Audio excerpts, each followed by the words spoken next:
this cup, except it has to do with Basel. So when we were at Golden Gate Seminary, Terry taught there, and so there was a visiting professor, and they were very interesting, and his name was Penrose Santama, S-T capital A-M-A-N-T. Well, anyway, so he and his wife, Jessie, had no children, but they had a little bitty Yorkie. And so the one I knew was not their first one, but their first one was, the one I knew was Swiss Boy, and I'm trying to think what the other one was. But anyway, so they had bought the dog in Basel. They had been there, I don't know if he was a visiting professor there or something, but anyway. And so they bought this little Yorkie, and then he came to Golden Gate, and Golden Gate is right on San Francisco Bay. I mean, there's a walking trail around, and people, walk their dogs. Dogs are a big deal. Well, so they had their first dog outside one day, and this big dog, like a St. Bernard or something, runs up to their little dog, and their little dog had a heart attack and died.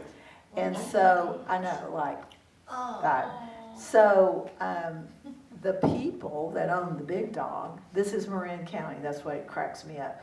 The big dog, so they said, oh my gosh, what, da-da-da-da. So they paid for them to fly back to Basel and get the sibling of the first one was, what was the first one called? And bring back Swiss Boy. And so when I think of Basel, I think of Jessie and Penrose, who are both deceased now, but and how they love their little dog. And so if there was ever a dinner at the seminary, they would have little, they almost look like medicine bottles. And so they would take a bite and then put a little bite in there, and they'd take a bite and then put a little bite in there. And but that was their child. They had no children. So I just think we get it. You get it. I know. I'm preaching to the choir.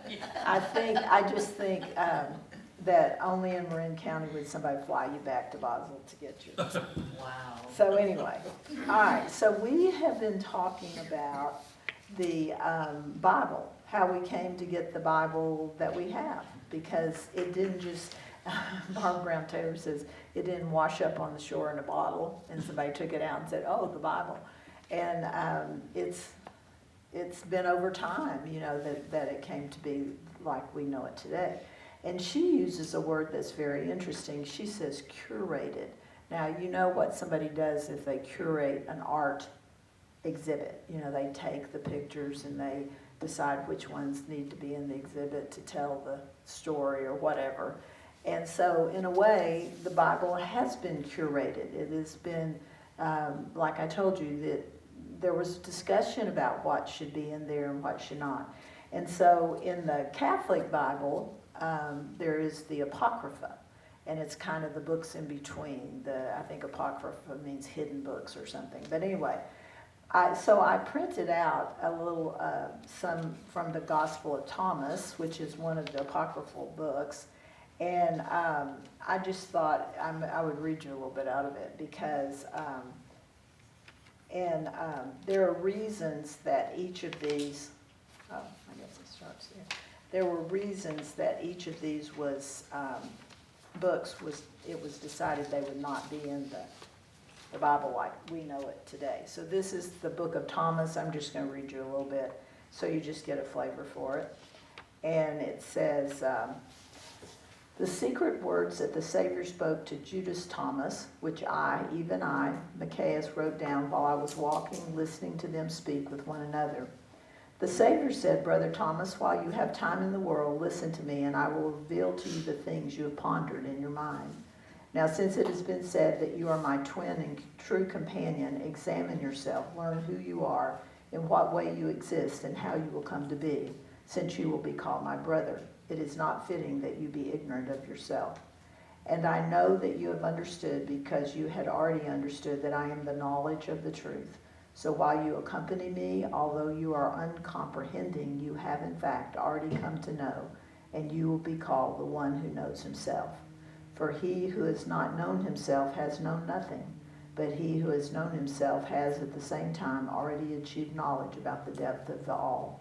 So then you, my brother Thomas, have beheld what is obscure to men, that is, what they ignorantly stumble against.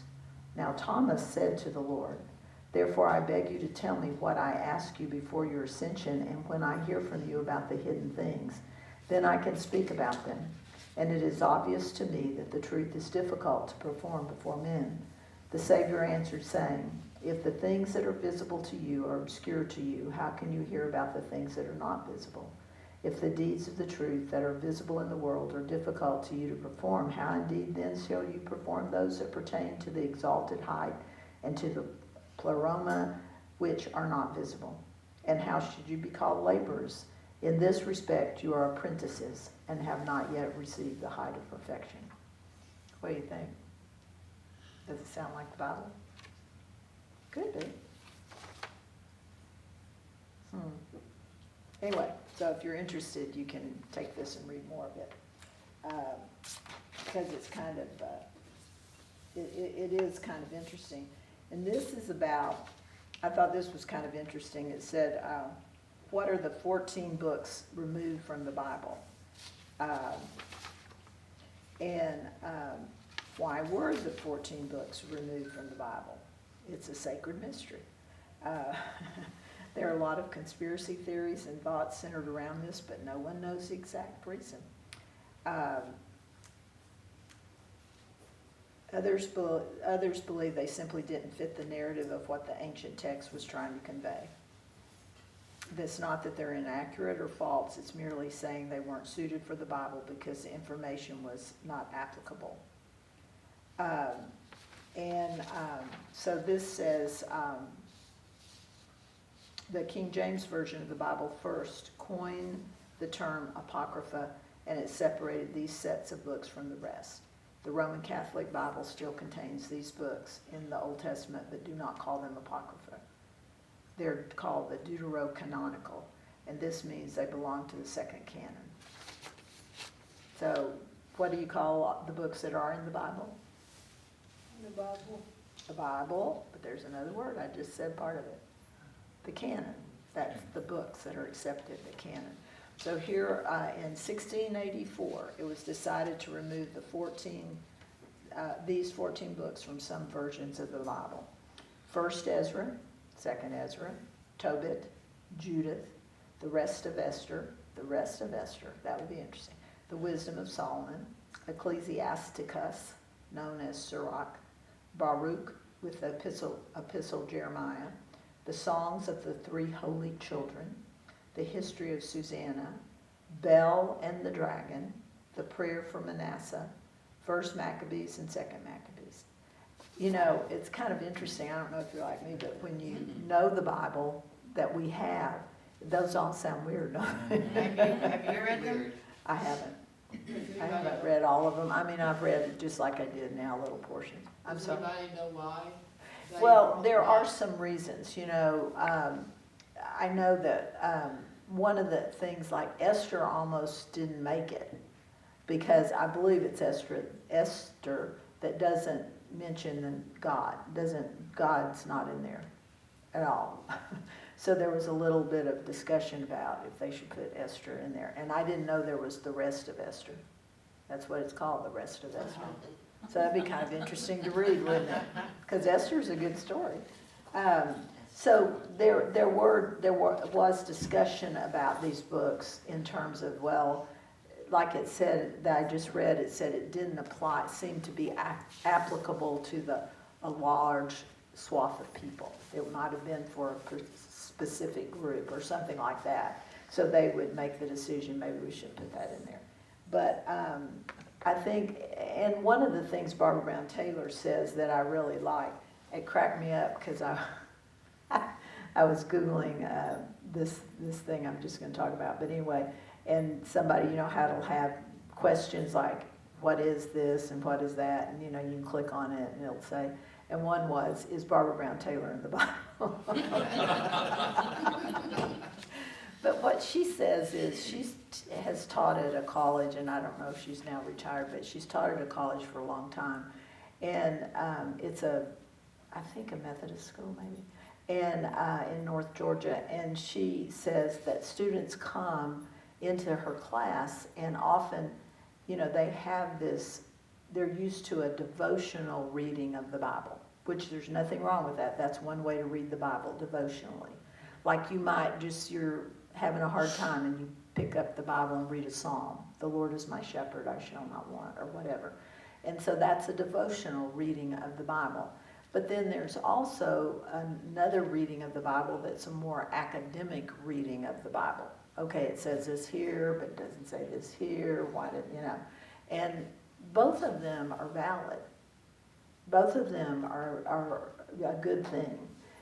And she says she has students who come in, they're 17, 18, 19, and they all they have is a devotional reading of the Bible. And so they're shocked about some of the things that they find out in the class. And she said, so they lose their faith. They say, it made me lose my faith. But she says, that may indeed be true. But the faith you gain may be deeper, stronger faith than the faith you lost. Because does that make sense? Then, so that's why I said sometimes this makes people go, oh my gosh, if the Bible didn't fall out of the sky, then that just throws my whole faith off. Or I've had people say to me, if we've talked about this. So whatever issue of the day, right now it seems to be LGBTQ plus issues, but that's the line in the sand I can't go across. So if we go across that, my whole faith is just shot. I just, if we go across that, or if we go across that, once upon a time it was divorce, we go across that, it just knocks the props out of my whole faith. Well, if that knocks the props out of your whole faith, maybe you need to reconsider your faith, right? Because one thing shouldn't, I'm not going to say it shouldn't, but hopefully it wouldn't just make you have no faith. Okay, so I have a friend, a pastor friend, and he, a lot of people believe in substitutionary atonement, and that means that Jesus, that we'll even say Jesus had to die on the cross, his blood saved all of us. That's substitutionary atonement. Jesus died so we don't have to. But if you grew up in a faith like I did, I thought that was the only view of atonement, that substitutionary atonement. Well, there are lots of views. Different denominations have different views of atonement. And so I've had people say, well, so my friend that's a pastor mentioned that something about maybe substitutionary atonement's not the, or something. Well, oh my gosh, it was like he had a machete and he was just cutting everybody's faith down. And so one of my friends called me and said, that just knocked the props out of my, my whole faith is just shot. And I said, now wait a minute. Let's talk about what you do believe. Do you believe in a loving God? Yeah. Do you believe, da-da-da-da-da? So can you see how some people might not believe in substitutionary atonement because would a loving God send God's Son to die? Does that sound? So some people have developed another view of it, and that's one of the things they talk about. And he said, well, I get that. I can see how somebody can see it differently. And so at the end of the conversation, I believe that he felt that his faith was still okay. But does that make sense? That we grow up and we know this, and then when we learn this, it's like, oh my gosh, nobody told me that. Why didn't somebody tell me that? And so anyway, I hope that you'll not let anything that we talk about knock the foundation out from under your faith, but just think of it as, and you don't have to believe anything I say. I mean, really? You don't have to believe anything I say. You can say, I don't think that, I think this, and that's okay. And because which one of us has, God didn't hand me down, papers didn't fall out of heaven and God said, say this and say this, right? And so none of us has that. We do the best we can with what we have, right? And that's what she tells her students. She said when they come to her class and they say, well, why didn't our pastor tell me? And then they go back home and say to their pastor, well, do you know what such and such is? And the pastor goes, what? And what she tells her students is, they did the best they could with what they had. And with the knowledge they had, many people, I even talk about, we kind of make snide remarks about evangelists and televangelists and all that.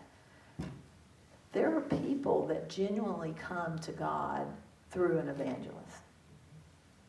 It's like God uses all kinds of ways to bring people to God. And so there are people that, Jim Baker, we know how he turned out.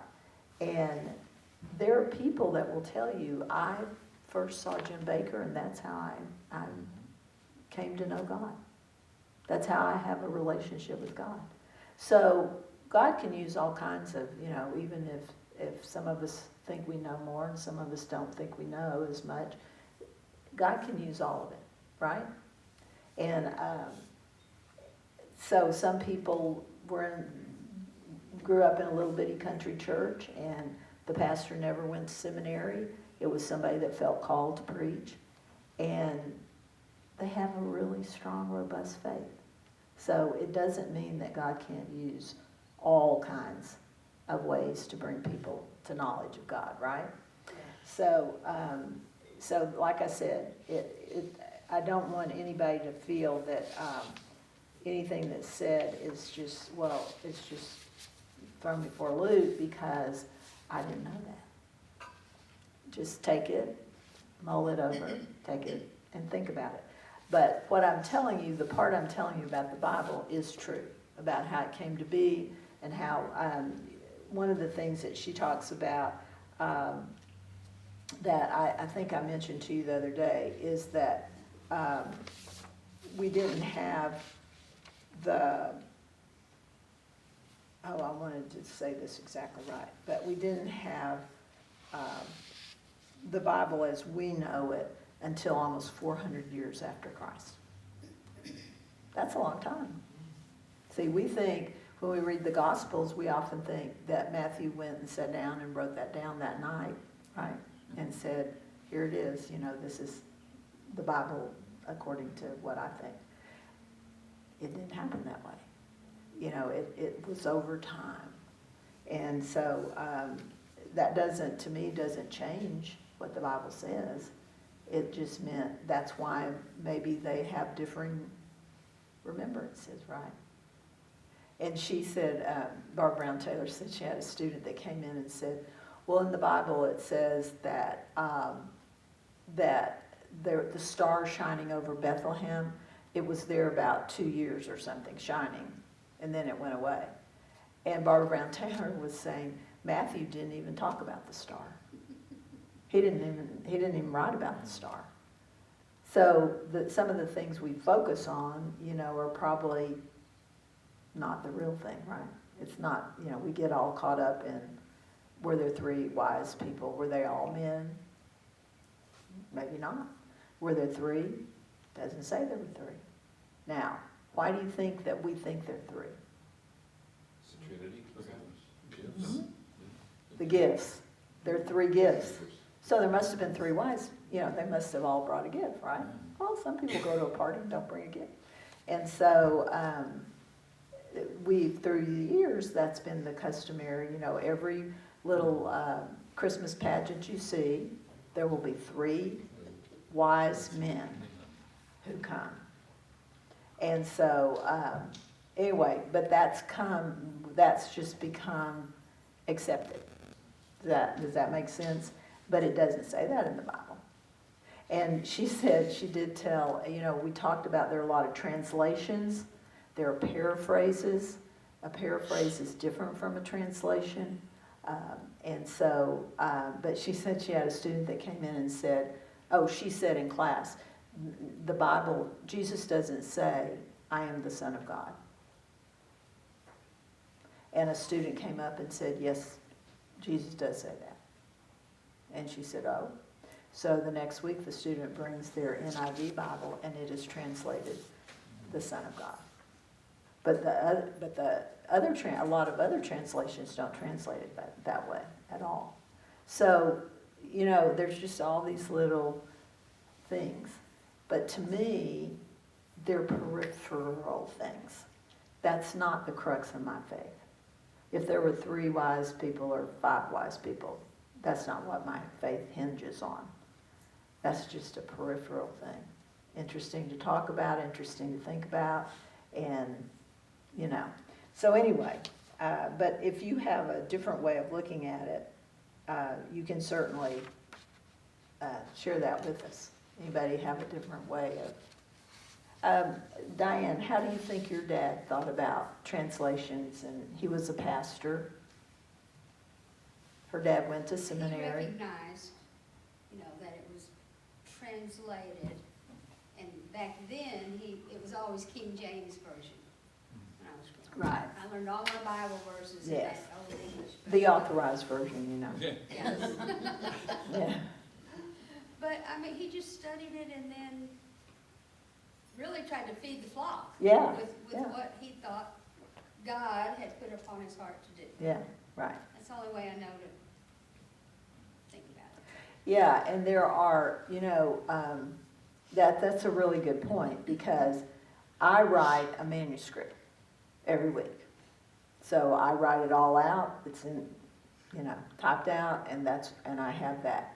Because I think, for me, it makes me a better preacher if I do that, because I'm not just throwing in stuff, like if I can do just stream of consciousness, and this reminds me of a story, and I tell the story, and then the sermon goes for about an hour and a half. And so, you probably wouldn't like that. But there are traditions, faith traditions, where you don't write a prayer. Because it didn't come from God if you write it out. It should just be extemporaneous. And they feel the same way about sermons. And just what you said about what God gave me to talk about today, I was talking about to this man the other day, and he is a preacher. And he said, I was working on my sermon, it was a Thursday, and I said, well, Bobby, have you got your sermon for Sunday? And he said, no, not yet. He said, the Lord's kind of given it to me a little bit every day, but I don't quite have it yet. And that's his way of doing it. And who am I to criticize him? But that's how he feels God speaks to him. And so, different people do it different ways. And it doesn't mean one is right and the others are wrong.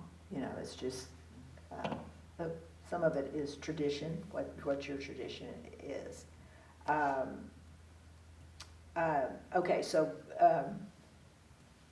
this is what I was looking for. She said, I think the largest surprise for my students is that we have no transcripts from the time of Jesus. It took about 400 years to agree on a New Testament.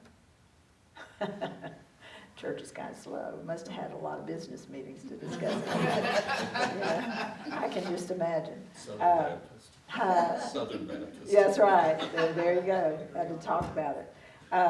She said we could look at earlier 2nd century documents that suggest those 27 books of the New Testament she's talking about were pretty solid a couple of hundred years in.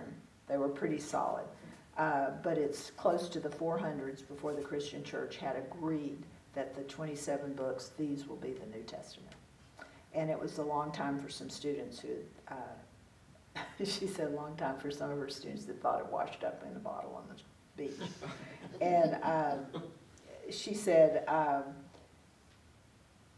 that her students are big on conspiracy theories that someone had been hiding the truth from them. So to allow them to read the Gospel of Thomas or fragments of the Gospel of the Ebionites, or just take a look at other texts around the same time that have been running, that vanished. They don't know where they went. So it's a conspiracy theory. We don't know where they went. They just vanished. Anyway, I think for us too, it's kind of surprising to think, okay, I know Karen grew up Catholic. Anybody else grow up Catholic? Okay, so do you remember reading from the Apocrypha? I mean, it's in the Catholic Bible, so they, like on Sunday morning it says the Book of Thomas. I mean, we're going to read from the book of, It's not in the liturgy very much, you know, when it comes to the gospel. In today's church, maybe in the older church, but, you know, my Bible that I work from is an Oxford Study Bible. Yeah. So it still contains an Apocrypha. Apocrypha, yeah. Do you remember? No. Barb, do you ever remember? Don't remember? Yeah, so I always wondered, I think I told you we had friends and their son was going to have First Communion, and so we wanted to give him something, and even though historically Catholics didn't read the Bible much themselves, right? I mean, at home, you didn't have a daily Bible reading like that. Yeah, and so we thought we'll give him a Catholic Bible. And so we found a Catholic Bible, we gave it to him, and it had the Apocrypha. And so, anyway, and as I mentioned before, one of the things I was going to say is, have any of you seen the movie with Barbara Streisand, where she's studying to be? Yentl. Yeah, I couldn't remember the name. So, in that movie, it gives a good picture, I think, of what often happens in Jewish traditions, and I don't think it's a bad thing, and it's where they argue. You know, they'll say, well, Rabbi da-da-da in 18 da-da-da said, and somebody else will say, yes, but Rabbi blah, blah, blah, and this year said this, and it's a give and take, you know, talking about the scriptures. I think that's kind of cool, is what different people at different times have said about it, how they interpreted it, what they thought it meant. And so we take the Bible and go, okay, here it is. This is what they said. This is what it meant. This is it. Instead of maybe talking about it and discussing it and saying, well, I think this because. And so her contention, and I think it would be mine too, is that the four Gospels may have been picked, Matthew, Mark, Luke, and John, because they don't have the same exact picture. They don't give you the same exact picture. They give you different parts of the picture. It's like a puzzle. And so they give this part, and the others give this part, and this one. So together, they give a really clear picture of Jesus and Jesus' ministry. But each one of them come from a different place. And so I think that's probably a very good thing. And, okay, this is about the star.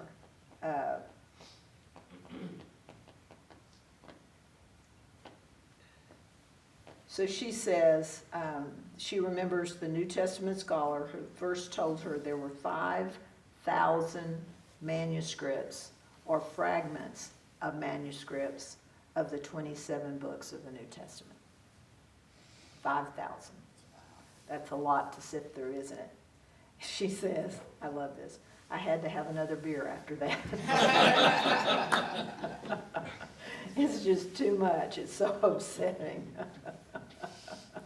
So they had to come up with the most reliable versions of the 27 books that became the New Testament. And I told you already, we talked about the Dead Sea Scrolls. And I mean, when I first read about years and years and years ago about the Dead Sea Scrolls, and I'm thinking they got these scrolls and they're rolled up and it's the whole thing and all that. And they're like this big, the pieces are like this big and the writing's small.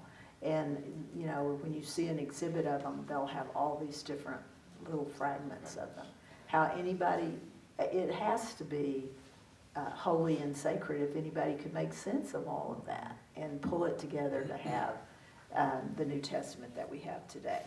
And so, have any of you read The Message?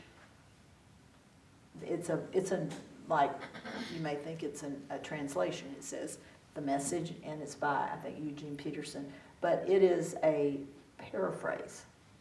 So next week I'll try to bring, like, we'll read something in the Bible that's a translation, and then read something in a paraphrase, and see how that seems different. And, you know, I think people that do a paraphrase, they may, but, you know, may not go back to the original Greek and Hebrew, but they could. So, anyway. I have a question or a comment, and I think you probably hit on it. You know, you talked about the different authors and how we came to the canonical Gospels, that type of thing. And I think you also talked about the language translations. I don't know if you mentioned this, but if you ever get a chance, there's an Aramaic translation, Lamsa. And it's very interesting to read because Aramaic was the language that Jesus would have spoken in. Not Greek, not Latin, not, he probably did speak Hebrew to some extent, but the language of it is very interesting, and some of the translation of very famous phrases that we're familiar with are really, really lovely actually to read. So. Yeah, and I think that's a good point, and that's another distinction between the Gospels is if, like, was this primarily towards a Gentile audience? Is that who this was mostly going to read it? Or is it toward, I mean, that makes a difference too. So there are all these things. So when you think about all those different pieces, curated makes more sense, right? That you curate, you pick, you know, well, we think these should be in the New Testament because this gives a view from the Gentile perspective or the Greek perspective or the, you know. And so I just think it makes it a much more fascinating thing. And so the Bible we have, we should treasure because it was a lot of blood, sweat, and tears to make it. Diane? Okay, I go back, because I watched Josh Gates. And I go back to all these things that have happened or occurred. Are not all in the Bible. Right. You know, like dragons and dinosaurs. There's proof of them being here. Right. But it doesn't talk about them in the Bible. That's right. You're exactly right. I'll tell you my first experience with that. I was in the 4th grade. Miss Dennis was my teacher, and she's a Methodist.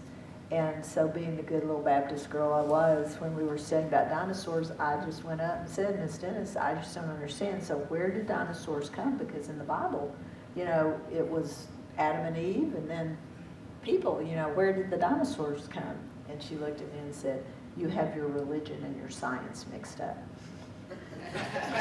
And I've never forgotten that. And but I don't know that it has to be mixed up. I think it can coexist, you know, like you say. And that's why some people are against evolution. You know, it's not in the Bible.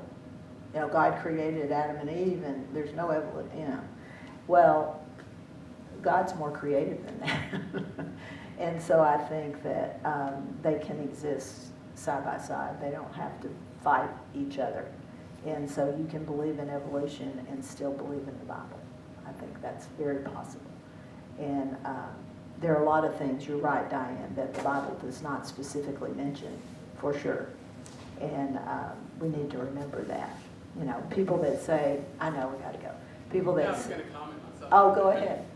Well, I've always said, I look at the Bible and remind myself that the Bible is the story of a journey between God and God's people. It's all about this relational, loving, learning journey between God and God's people. That's right. So. It's not a history book. It's not a science book. That's exactly right. And but people that want to add up, you know, there are people that take the Old Testament and they add up the years and they say the earth is just, what, 2,000 years old or something, or 4,000 years old. And that's what they believe, because that's, well, how do you do it just on that topic, but then there's some other topic that's not in there? I mean, there's not an answer to everything in the Bible, and I don't think it was, like Karen said, it wasn't intended to be, ever, but we've made it into that. Any other comments, questions? When you talk about Robert Taylor with the other books and stuff, Uh-huh. I think for people like her, they're opening our